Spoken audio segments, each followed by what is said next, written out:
Spek dari Oppo Find X9 Ultra telah keluar, prototipe Nvidia Titan udah dibongkar, dan Steam Machine nanti akan bareng dengan Half-Life 3. Selamat datang di Britek, di mana aku akan membawakan berita-berita terbaru di dunia teknologi. Dan yang pertama adalah spek dari Oppo Find X9 Ultra yang telah dibocorkan. Jadi Find X9 Ultra ini adalah varian di atasnya Find X9 Pro, dan nanti akan bersaing dengan HP-HP ultra flagship kayak Xiaomi 17 Ultra dan Samsung Galaxy S26 Ultra.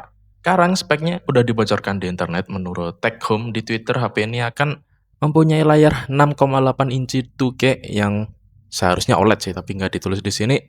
Dan ditenagai oleh chipset Snapdragon 8 Elite Gen 5. Dan untuk setup kameranya, ya punya kamera utama dengan sensor Sony Lithia 901 200 megapiksel, ukurannya 1:1,2 inci. Itu ada periskopnya, ada dua, yang satu untuk mid range zoomnya 3 kali zoom. Itu masih belum clear apakah dia akan pakai sensor 200 megapiksel atau 50 megapiksel. Dan untuk zoom yang lebih dekat lagi ada 50 megapiksel periskop. Dan zoomnya ini nggak jelas berapa sih. Kemungkinan 6 mungkin aja, atau 5 kali, nggak tahu. Dan untuk ultrawide-nya ada sensor 50 megapiksel. Dan modul kameranya ini nanti akan berbentuk lingkaran kayak yang ada di X8 Ultra. Dan di kabar sebelumnya juga dikabarkan kalau Find X9 Ultra ini akan membawa baterai 7000 mAh dan kemungkinan nanti akan dijual di global.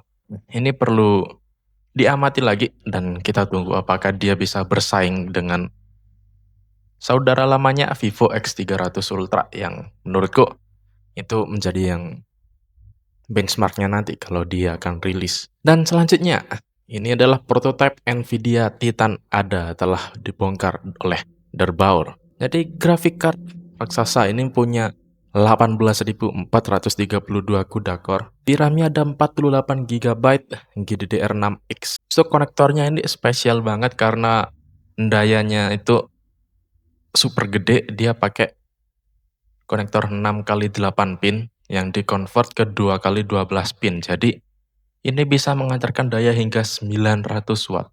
Bayangin 900 watt buat satu GPU doang. Itu udah hampir kayak kompor listrik di rumah itu. Gila. Dan ada beberapa desain yang menurutku unik dari kartu grafis ini yang gak ada di GPU lain. Kayak PCB-nya yang buat GPU dan memori itu paralel dengan motherboardnya. Jadi dan PCB PCIe-nya itu terpisah. Dan dia buat nge-handle interface dan sambungan ke board utamanya itu yang buat nyambung ke motherboardnya. Dan power delivery-nya juga unik.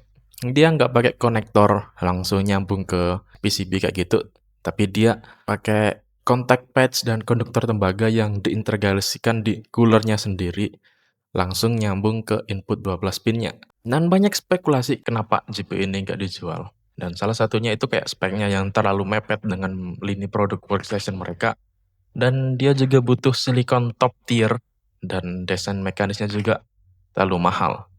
Jadi mungkin GPU ini emang terlalu bertenaga dan terlalu dekat dengan RTX 6000 yang harganya jauh lebih mahal. Jadi mending nggak dijual, jual yang lebih mahal aja, profit marginnya lebih gede. Jadi desain ini sangat menarik, mungkin aja nanti bisa mereka pakai di GPU generasi selanjutnya. Kalau ada GPU yang konsumsi dayanya kayak gila kayak gini juga, atau mungkin mereka bisa bikin cooler yang lebih efisien lagi. Dan kalau mau lihat lengkapnya sih bisa lihat di link videonya di bawah. Selanjutnya, menurut jurnalis Mike Straw yang bekerja di Insider Gaming mengatakan bahwa Half-Life 3 akan menjadi judul launch untuk Steam Machine. Tetapi ada kekhawatiran bahwa mereka masih belum membuat keputusan tentang harganya yang menunda pengumumannya.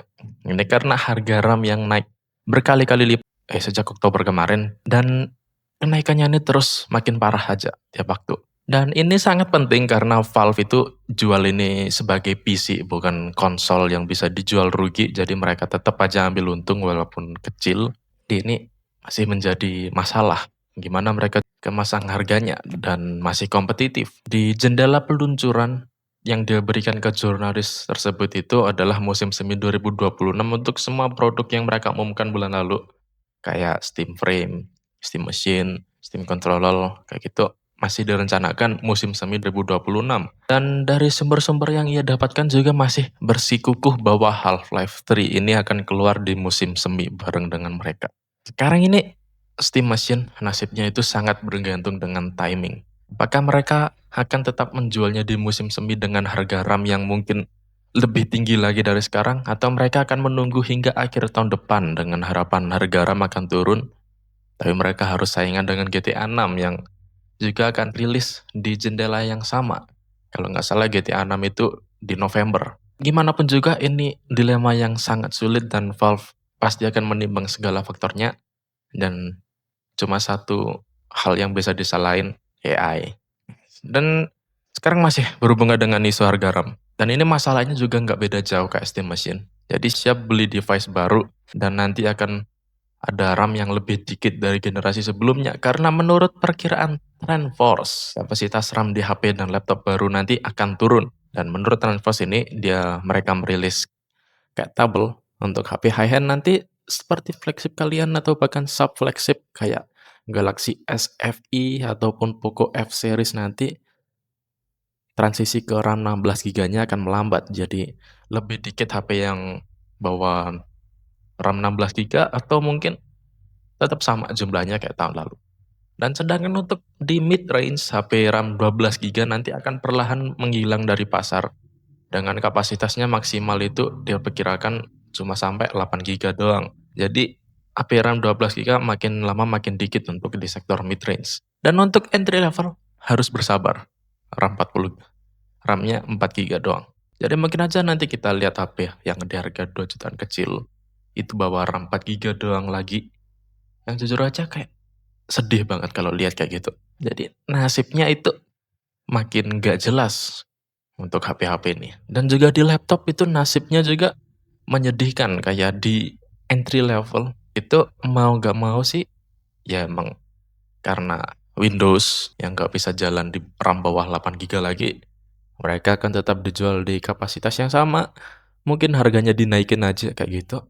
Itu mungkin ada yang disunat di bagian lainnya. Dan di mid range itu yang sebelumnya itu ada kapasitas sampai 16 GB. Kalau emang modelnya itu ngejar banget ukuran RAM, model kayak gitu mungkin akan berkurang lagi karena penjualannya nanti akan lebih condong di RAM 8 GB. Mungkin 16 GB-nya ada tapi disisakan untuk produk-produk yang lebih dikit sama high end lah, dengan harga yang jauh lebih mahal. Dan untuk high end-nya, produk-produk high end nanti kurang lebih akan ada di kisaran 16 gigaan dengan kapasitas lebih tinggi juga masih ada, masih dijual. Tapi kemungkinan dengan harga yang jauh lebih mahal. Kayak harganya dinaikin parah gitu. Contohnya kayak Framework sekarang yang udah naikin harga RAM mereka hingga 50%, dan Dell juga yang upgrade dari 16 GB ke 32 GB itu nambah $550. Jadi udah mulai kelihatan contoh-contoh harga RAM di laptop sekarang. Dan karena ini semoga developer lebih effort buat optimalisasi penggunaan memori karena memori mahal. Dan semoga aja para developer, terutama di desktop, berhenti bikin web berkedok aplikasi pakai Electron dan makan RAM kayak Augury Cup makan siang. Discord, benerin aplikasi lo. Dan moga aja Google belajar untuk bikin chip yang bagus. Karena untuk Tensor G6 ini kemungkinan Google sedikit nyontek lah dari MediaTek yang untuk desain seenggaknya CPU-nya. Jadi Tensor G6 ini nanti yang akan difabrikasi 2 nanometer milik TSMC akan punya arsitektur 1 kali ARM Cortex X930 yang jadi super core. Berarti core yang paling gedenya. Terus ada 6 ARM Cortex A730 untuk big core-nya atau performance core-nya, dan ada cuma satu efisiensi core-nya, ARM Cortex A5 series. Jadi semua core ini relatif baru, terutama X930 yang bahkan belum tersedia secara komersial. Beda jauh banget dari Tensor G5 yang big core-nya cuma satu Cortex X4 yang udah jadul waktu itu rilis tahun ini. Itu Cortex X4 itu udah dari 2023 Mei. Dan satu lagi catatan, kalau penamaan chip ARM itu diganti, mungkin namanya nanti akan beda. Cuma itu aja sih. Jadi di CPU ini Mereka nukar satu efisiensi core-nya menjadi performance core. Jadi konfigurasinya 1+6+1 yang lebih dekat dengan Dimensity 9500 yang konfigurasinya emang 1+3+4, tapi itu semuanya itu big core dengan satu ARM C1 Ultra dan 3 ARM C1 Premium dan 4 ARM C1 Pro. Itu semuanya core-core besar, nggak ada efisiensinya. Dan tapi walaupun di CPU mereka maju dan GPU-nya mundur dengan GPU AMG CXT yang lebih tua dari AMG DXT yang ada di G5. Aku nggak habis pikir soal ini. Bisa-bisanya loh malah mundur padahal CPU-nya maju. Nggak tahu lagi apa yang mau tambahin soal itu. Google perlu belajar sih. Emang Google ini anomali soal bikin chips. Nggak tahu lagi. Dan untuk AI-nya nanti akan ditangani oleh 2 TPU. Satu TPU custom dari Google yang akan handle pekerjaan AI berat. Tuh. Dan nano TPU yang menghandle pekerjaan AI yang lebih simple, biar lebih efisien. Dan untuk konektivitasnya, Google akan mengganti modem Samsung-nya ke modem MediaTek M90 yang bisa bawa dakungan download speed hingga 12 gigabit per second. Jadi perubahan arsitektur ini membawa chip Tensor milik Google lebih dekat lagi dengan chipset flagship lainnya. Seenggaknya di bagian CPU-nya, karena GPU-nya ini malah downgrade parah. Ini GPU udah kentang loh buat flagship. Aku nggak tahu pola pikir Google, nggak paham lagi jual HP semahal itu dengan GPU yang super kentang itu. Semoga engineer Google waras dari kesakitan mentalnya karena nggak ada orang waras yang bakal downgrade GPU kentangnya dan masih jual di harga yang sama. Oke, jadi itu aja untuk hari ini. Like kalau Anda suka, subscribe. Sumber beritanya nanti ada di bawah. Matur nuwun, boy.